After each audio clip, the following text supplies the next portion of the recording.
Hi everyone, it's great to see you. I'm here with a little friend today, this adorable snail. I feel so lucky because last weekend Dan and I got to go to the Newport flower show. I had never been there before. I'd been to Newport, but not to the flower show, and what a great time we had. So it was held at the Mansion Rosecliff, which in and of itself is just gorgeous, right down by the water.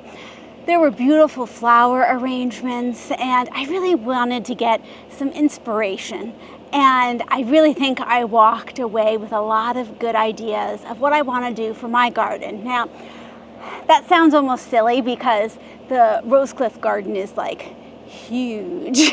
But you know, I really do believe you can take small ideas from what you see at large gardens and implement them at your own garden. And so my gardens are small, but boy, they had beautiful planters just overflowing with flowers. And will I ever have that many planters? Probably not. But it gave me the idea of, yes, I'm on the right track with my planters, and cluster them together so that those flowers really have a great impact. One of the other fun things while we were there was they have a whole bunch of vendors carrying all sorts of garden things.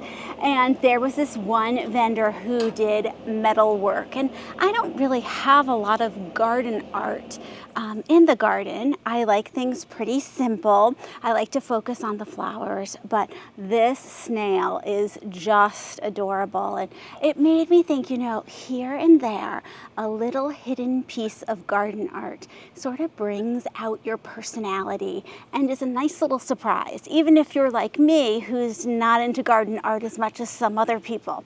So the snail came home. He's in my color pink, which I think is great. And I'm back here. This is sort of the little entrance to one of our shade gardens. And I love this carpet of moss. So I was thinking maybe Mr. Snail could live here, and as I come up through this path, he'd just be a little surprise. So that was another little takeaway that I had from the Newport Flower Show. As you're out and about spying on people's garden, because let's face it, we all do that, you know, look around and try to get just an idea here or there that you can bring home. Thanks so much for joining me, and I'll see you in the next video.